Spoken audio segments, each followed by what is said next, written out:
Vuelta en A Diario. Recuerden que tenemos disponible nuestra línea telefónica 809-384-8930 y 829-830-5750. 829-830-5750. Bueno, en la ciudad de Puerto Plata hay pues un movimiento intenso en el orden turístico con estos cruceros, sí. Y eso es sumamente importante para la zona. Puerto Plata fue el primer polo turístico de República Dominicana. Y ha habido... Diablo de mil, ¿quién lo hizo? Ha habido... Un muchacho joven, él no sabe. ¿Cómo se llamaba la institución del Banco Central que operó allá en un tiempo? Infratur. ¿Pero en qué gobierno? Fue un proyecto que impulsó tu amigo Joaquín Balaguer en su momento. Míralo como goza. Entonces, ¿qué ocurre? Está este proceso de participación del turismo de cruceros en Puerto Plata que le ha venido a dar fuerza, le ha venido a dar sustento a esa actividad, y es una actividad básica para el desarrollo económico de esa ciudad y de esa región. Yo creo que eso se debe cuidar, que se debe estimular, está en crecimiento, y creo que se deben dar las condiciones para que los turistas, en sentido general, cuando visitan Puerto Plata, pues se sientan lo mejor posible para que tengan el deseo de retorno. Cuando en días pasados aquí nosotros comentábamos el asunto de que el vertedero de Puerto Plata fue pues... se produjo un incendio que se mantuvo ahí que estaba ahí antes que el turismo por días. Sí, está bien, estaba antes pero no se producían esos incendios, y lógicamente eso es un espectáculo deprimente, sí, para el turista, sí, cuando va a cualquier punto, sí, de atracción para ellos, en cualquier lugar. No solamente la humareda, y una cuestión que se parece como que se está derrumbando el mundo, sino la pestilencia, el mal olor que eso produce.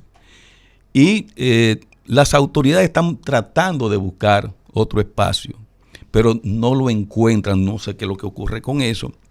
Que nadie lo quiere al lado de su casa. Y cada ocurre, vez que va a un sitio, la comunidad le dice que no. Ocurre, decía Julián entonces, que en Miami, cuando tú llegas a Miami, tú te encuentras con un vertedero. Ahora, yo no creo que esté en las condiciones, del de Puerto Plata. Claro que no. ¿Por qué? Porque le dan mantenimiento, porque se mantienen los controles que se deben mantener, y bien. Pero a eso hay que ponerle atención, porque eso es parte de la imagen de Puerto Plata cuando los cruceristas llegan a ese puerto y de ahí parten para la ciudad. Tienen que cruzar por ahí obligatoriamente. Al lado del vertedero de Puerto Plata hay una comunidad haitiana entera, porque por un tema como de pobreza, ellos se ubicaron ahí, pero una comunidad de más de 300 personas ya. Comunidad, ahí no hay un solo dominicano. Pues son asentamientos informales, pero llama la atención. Sí, y atraído por el mismo turismo, por la misma... Pero llama la atención por la cantidad. Sí. Sí. Al lado del vertedero. Es de ponerle cuidado, claro, incluso de una inteligencia mínima. Miren, en relación a lo que hemos venido abordando hace un tema, yo quiero tocar este tema. ¿Tú no vas a tocar lo de los pasajes, sí, de Santiago? Después, sí. Entonces, lo que hizo una señora. Sí, eso lo vamos a tocar, no te apures. El vínculo que tiene, porque hay un compromiso en el comunicador con su sociedad, mucho más allá de querer aspirar posteriormente a una posición política o no. Nosotros, de hecho, te lo dicen en la escuela, eso es parte del código deontológico de nosotros, el código de ética, o sea, lo que nosotros necesitamos también dejarle a la sociedad. Mira, China, potencia mundial, y sobre todo que ha influido mucho en el desarrollo de instrumentos de comunicación modernos, de videojuegos es realmente líder en esto, y sobre todo en una cuenta de red social que se llama TikTok, que tiene envilecidos a niños, adolescentes y adultos, y que yo le he traído aquí de diferentes formas los casos tan peligrosos como el uso de la cuenta, por ejemplo, como de TikTok, tiene sumidos en la adicción, sin ser tremendista, a muchos niños y adolescentes y grandes. Hay personas que usted pasa por cualquier lado y tiene una escopeta en la mano, y cuando él tiene el celular en la otra, pero está viendo una cuenta de TikTok. Y fuera del aire hemos nosotros también analizado los diferentes instrumentos, como ideológicamente esto puede incluso influir. Lo hemos hablado incluso con expositores. China ha dicho que va a limitar las horas diarias que sus niños utilizan el celular. Ya tienen a los de Occidente, muchos países de Occidente, y sobre todo de países como los de nosotros, tipo zombie. Pero ellos van a regular para ellos, porque el daño es para ti. Eso se lo estoy diciendo al papá y a la mamá que me está oyendo, al que tiene el puesto de fritura y a la que va a ayudar a la casa de los demás, para que su hijo o su hija, el esfuerzo que usted esté haciendo, no sea en vano. Porque a partir de esa adolescencia, yo no quiero saber qué pandemonium es para una familia que no tiene para pagar psiquiatría. ¿Qué le va a costar con esto? Entonces, dice China que a partir de ahora... Escúchame, Rosario, sí, pero se sabe como que la versión de TikTok China no llega por estos lares. O sea, por Occidente. Ellos tienen una versión muy diferente. Sí. Y hasta con un criterio educativo diferente. Y los usos, oigan lo que dice, esta información es servida por el Listín Diario, que el supervisor de Internet del gobierno chino presentó una serie de normas para limitar el tiempo que los niños pasan con sus smartphones, o sea, celulares inteligentes.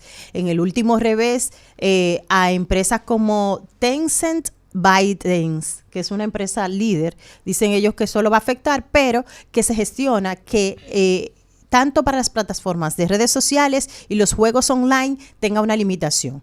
La Administración del Ciberespacio de China publicó el miércoles un borrador de sus directrices en su web, empezando porque los menores no estarán autorizados a utilizar la mayoría de los servicios de Internet en dispositivos móviles entre las 22, o sea, las 10 de la noche y las 6 de la mañana. Yo quiero que ustedes sepan que ese es otro tema, los niños que llegan durmiéndose a las clases porque se le deja el celular, y si usted le quita el celular, la primera amenaza es el suicidio.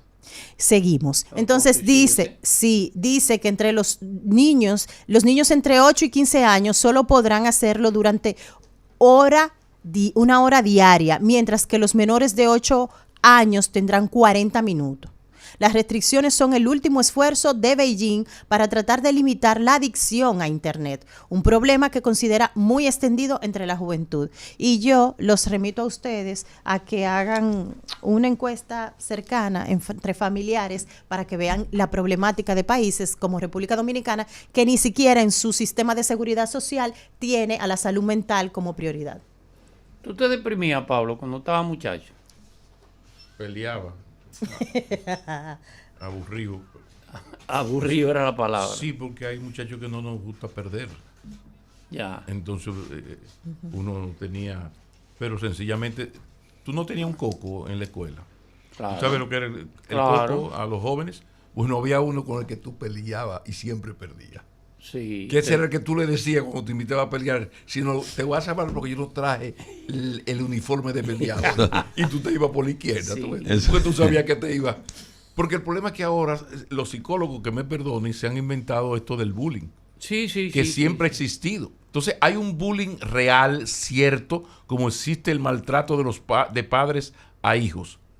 Ese es el espíritu de las leyes de protección al menor. Claro. El espíritu de las leyes anti-bullying. Ahora, una cosa es el bullying psiquiátricamente definido y otra cosa son las necesarias frustraciones de un muchacho para hacerse hombre, para hacerse mujer. O sea, tus hijas necesitan tener unos amores y cuando está bien enamoradita el carajito, bien enamoradita, el carajito la bota. Pero papi, digo, sí, qué bueno falta, que te votaron, mi hija. Claro. ¿Y por qué bueno? Porque tú vas a aprender que esa es la vida. Seguro. Que comienzan a trabajar y siempre en cada trabajo hagan memoria. Sí. Tú tienes un azaroso compañero que, óyeme, que no te pierde ni pie ni pisar, la chivata, la lambona del jefe. Exacto. O sea, ese medio ambiente, entonces yo le decía a mis hijas, pero prepárate que esa es la vida mía. ¿Cómo? Si tú nunca vas a encontrar un lugar donde tú te encuentres con 20 compañeros, compañeras, con principios éticos, con vocación para la solidaridad. Una generación de cristal ahora. Va a aparecer un hijo de P. Pero señores, nuestra generación, yo recuerdo que yo tenía un amiguito que ahorraba mucho y él pasaba 6 meses ahorrando lo que le daba a su papá y su mamá para el recreo para poder comprarse unos segundos tenis, porque él era comparoncito y le gustaba tener unos segundos tenis. Era parejero. Era parejero. Sí. Una de mis hijas es muy tecnológica. Perfecto, entonces tú ahorras porque yo te compré un celular normal, no porque ella quiere el último, porque el último tiene una cámara de tal Ahí cosa. Vamos, entonces ella se pasaba un año ahorrando y cuando tenían un dinero que ya le faltaba muy poco, su papá la ayudaba. Pero tú quieres esto, sacrifícate. Hace poco yo acabo de leer, ¿quién fue? Uno de estos super ricos, que la hija quería un carro. Y él le dijo, bueno, pues tú tienes que trabajar. Estaba hablando de a nivel del dueño de Amazon, de Bill Gates, de ese tipo de... Exacto. Entonces él dice, no, yo te voy a conseguir un trabajo. Entonces él llamó a un amigo en un restaurante para que ella trabajara en ese Pero en el patio tú tienes a don Pepín Corripio, que en las charlas que dan, tanto él como sus hijos, a nivel empresarial, Pablo... Eso es una anécdota. Lo que pasa es que hay algo anecdótico, pero que presenta muy bien esto y lo resume una frase popular. Mi hijo no va a pasar lo que yo pasé. Pero qué pena que no pase. O sea, a mí, yo ayer me estaban haciendo una entrevista ayer y yo decía, sí, yo soy agrónomo. ¿Cómo? ¿Y usted es agrónomo? Sí, porque era la única posibilidad que yo tenía de salir del pueblo. Entonces, una persona como yo, que mi vocación siempre ha sido la política, la comunicación, la sociología, o sea, yo no tengo que ver nada con agronomía. Señor, y graduado con honores, pero yo soy agrónomo. Bueno, porque la vida a mí me dio la oportunidad. Mira, Pablo, coges esto, te quedas en Baní de asistente dental de tu tío Jesús Maquini. Y la historia mía es la de Chico, es la tuya. Mía. Pregúntale a todo el que viene de abajo que ha mejorado su historia. Vamos a hablar con Jochi Santos, que era el que le hacía de control al señor Jiménez y a la UPA en Radio hace 40. Ese Jochi. El señor Jiménez, el coordinador. Pero pregúntale a cada quien que ha mejorado. Claro. Pregúntale a los dueños, ¿cómo se llama? Marino, el de Adrian Tropical. Sí. Pregúntale a los dueños de Seconza, líderes en el mercado de tecnología. Pero Steve yo lo contó. O sea, vendía botella. Son historias que uno ahora hay que llevarlo a todo el psicólogo. Acuérdate está deprimido. El niño... Porque nosotros... Es que tiene que tener porque nuestros complejos igual nosotros lo manifestamos en ellos. Los muchachos no están para quererte. Sí. Tus hijos te van a querer cuando ellos tengan ni para ser amigo de uno. Nos ocurrió a nosotros. Exacto. Cuando tú comienzas no a amar, a querer, sino a idolatrar de manera patológica a tu mamá y tu papá, a tu padre, el día que tú mira, yo que siempre he tirado para el monte, o sea, de la bohemia cuando yo era joven, yo andaba con una guitarra en el carro. Yo llegaba a mi casa a las 4. Una bohemia y una guitarra da romo por toda parte. Sí, pero tú llegabas a las 4 de la mañana y se oía la voz de esa pobre madre que te decía, Pablito, ponle la aldaba. Sí, la aldaba era una aldaba que tenía la puerta como de sobreseguridad. Ella está despierta. Entonces, mientras a mí no me pasó lo mismo, que yo le decía a la Paola, coño, pero cuando ustedes ya lleguen, escríbanle un WhatsApp. Papi, son 2 palabras. Papi, llegué, ni me bese la mano ni nada. Papi, llegué. Coño, pero mis hijas.